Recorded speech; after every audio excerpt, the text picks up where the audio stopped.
Hello and welcome back to Angular 2 Masterclass with Alejandro Rangel. In this short video, we will talk about block scoping with LED. So, what is that?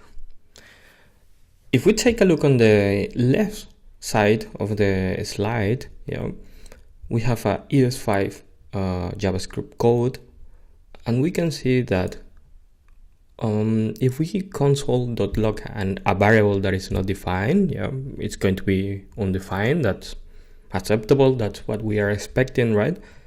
Then we define the variable x inside a if code. This if code is just an example, but it could be a while loop, a function, for anything. But we define the variable x inside this if, inside this scope. Once we are outside the if we try to print this x variable again, then the value that we print is hello world. And this shouldn't be like this, okay? Because we are defining the variable inside a specific scope, inside the if, and this is a problem, a very big problem of global variables in JavaScript version 5, in ES5.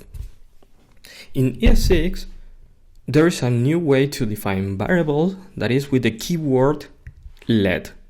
So if we do let x inside the if, inside this scope, once we are outside the scope of the if we try to print the variable x, so doing the console.log, we see that it's still undefined.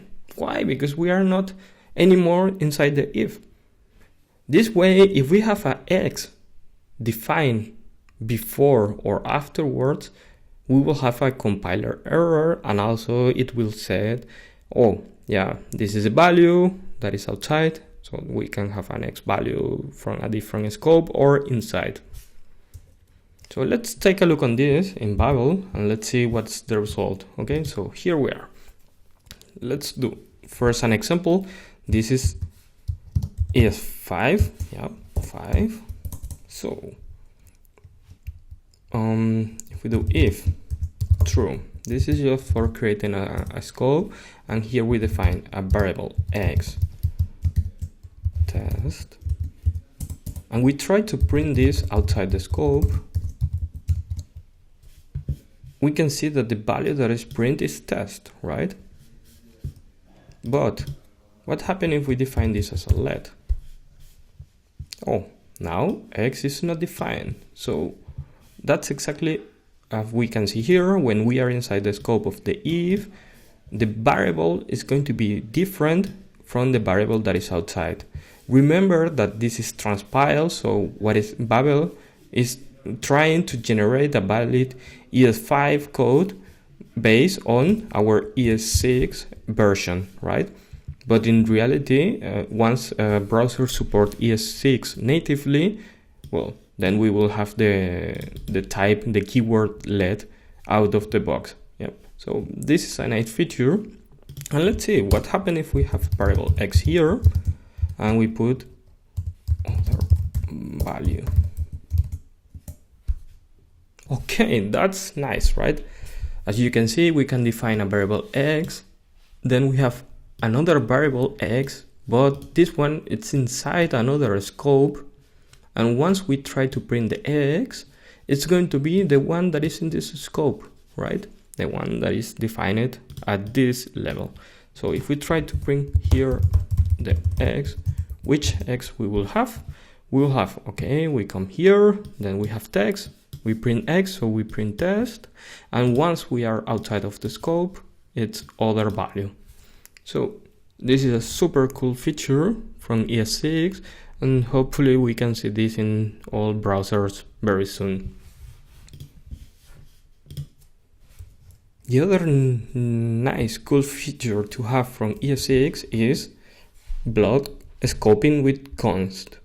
So far in ES5, we don't have constants. So if we try to define a value like p that won't change at all, we just have to tell all developer, this is a constant, or most developers develop a convention like if this variable is written with capital case, this is a constant, or stuff like this, but all of them are workaround to the fact that there is no constants in JavaScript in ES5.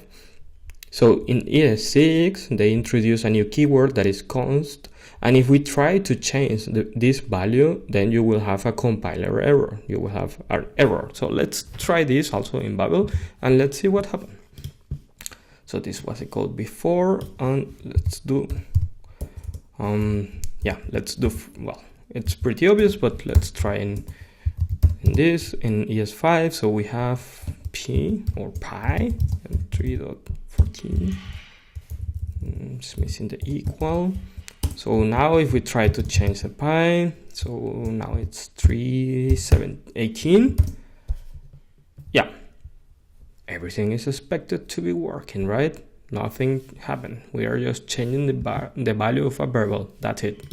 But let's try ES6. So if we do const and we try to change the value of a constant, as we can see here, we get an error. Pi is a read only. So once the browsers implement this feature, we will be able to write variables, and then it won't be possible to change this. Okay, so I hope that you are excited as me with these new 2 features for scoping, and see you in the next video.